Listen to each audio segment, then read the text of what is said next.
put myself on here. Okay, now come on, this thing is recording. Okay, well, everybody, my name is Eli Hudo, and I want to welcome you guys to where we ask, hey, what's up with the universe? Today we are going to turn off the camera because I don't know what's going on here, but we are going to be talking about Cassini's mission to Saturn. Yes, this beautiful planet. And I think I have an echo. Yes, I do. Okay.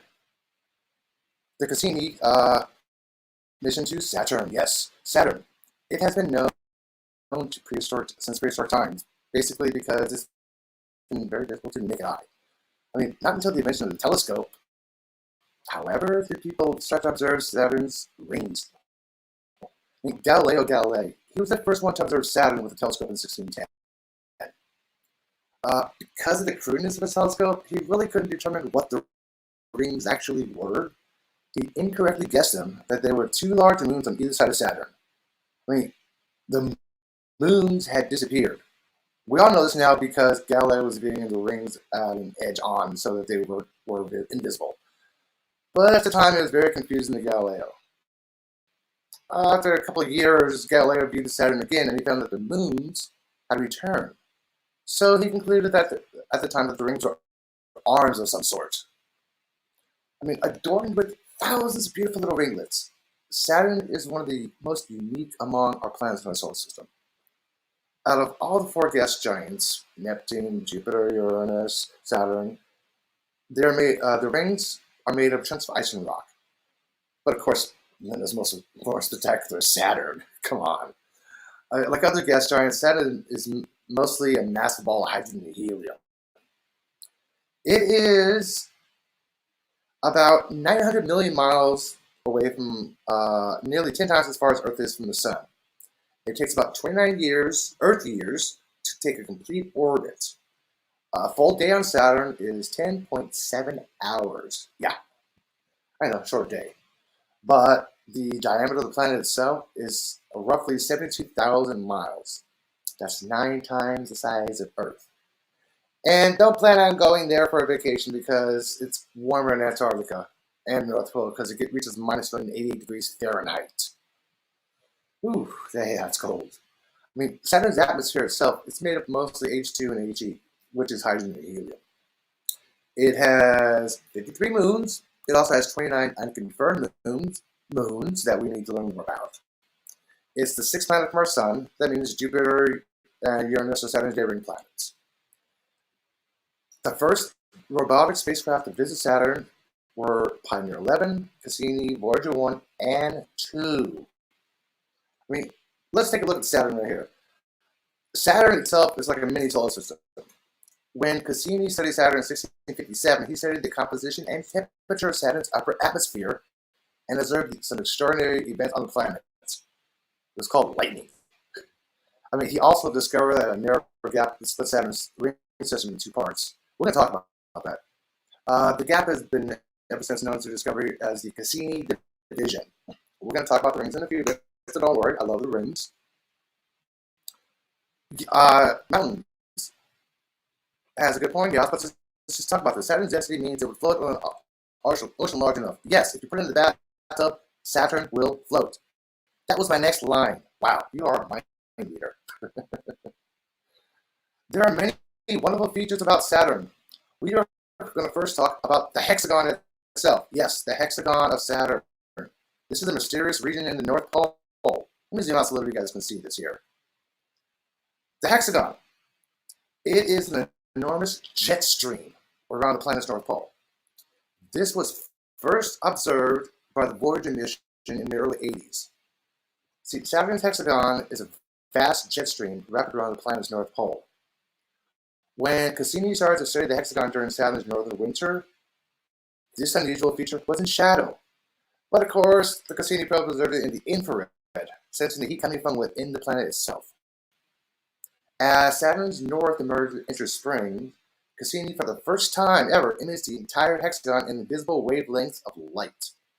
It revealed a very stunning symmetrical shape of 20,000 miles across, with winds around 20 miles an hour. That's about 30,000 kilometers across. I mean, on Earth, mountains and other geological features on a planet cause a jet stream to bend and kink. But Saturn has none of that. It has none of that. It maintains its remarkable symmetrical and orderly shape because of that. The shape itself is thought to be related to a stable wave-like formation followed by ends of the jet stream. I just want to comment. Mountains. That has not been confirmed yet. There was some other feature here. Let's take a look at this storm here. Let's zoom in on the storm. You can actually see this better. I love this new app. As you can see, the points right here on the floor where my mouse is pointing, these are the edges of the jet stream that has been conducted in the laboratory that they believe which has caused the hexagonal form. Another one of Saturn's great features is its magnetosphere. Let's check this out. This is huge.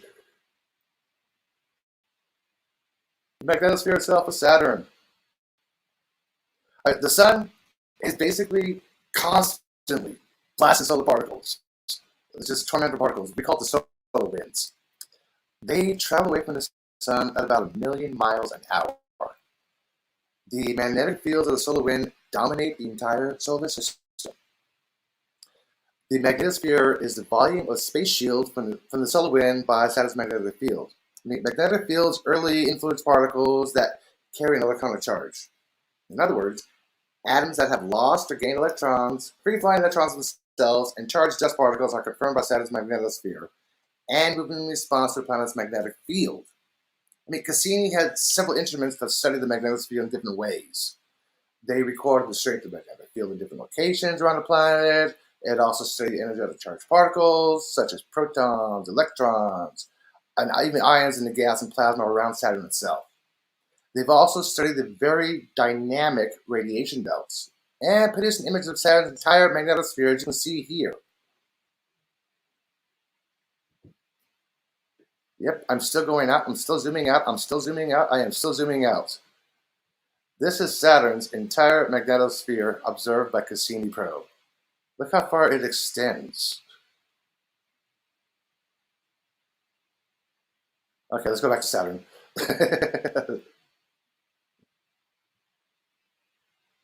Let's zoom in some more. Come on.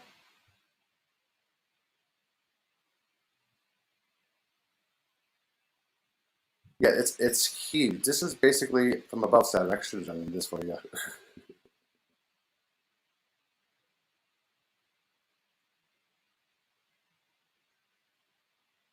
Okay, the interior of Saturn. This is one of my favorite parts right here. Oh, come on. I had this thing downloaded already. Why is it downloading now? There we go. Okay, let me zoom in here. Saturn's interior. Saturn is made mostly of hydrogen and helium. The planet's volume is 755 times that of Earth itself. Saturn's core is thought to be only just a bit bigger, larger than Earth. Of course, that would leave approximately 99.87% of Saturn's volume filled with churning liquid and gas. Ooh, the core itself is thought to be a dense steroid of heavy elements. You know, the ingredients that make up rocks, ice, water, and other compounds. The core itself is surrounded by a highly compressed metallic or electrically conductive form of hydrogen. Also above these thick liquid layers here. The planet's hollow structure is similar to that of Jupiter, although Saturn is much less massive than Jupiter. Saturn's interior still produces a monstrous magnetic field that is, get this, 578 times more powerful than Earth's. Yes, that is one of the reasons why there's mega storms on Saturn.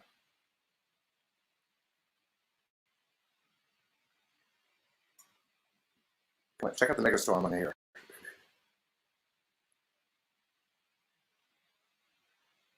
This is the mega storm that was recorded. about every 20 to 30 years, Saturn has a megastorm. I mean, this storm itself causes such a disaster on it goes around the entire planet. Uh, Cassini first observed this in December of 2010, and this was the sixth storm. I said sixth storm ever observed by humans since the discovery of the telescope. This storm was so vast that, like I said, it encompassed the entire planet. It ranged for nearly 2/3 of an Earth year, and it shall get this 190,000 miles across the face of Saturn, which is 300,000 kilometers. This monster storm altered Saturn's appearance so much that people from Earth can see with a basic simple telescope or very powerful binoculars. I mean, scientific models predicted that the storm could contain winds of no more than 300 miles an hour. In 2011, Cassini observed flashes of the storm produced by lightning as strong as the most powerful lightning on Earth. Whoa, what happened to my app? Oh, no, what happened to my app? Where's my app? Oh, hang on, I apologize.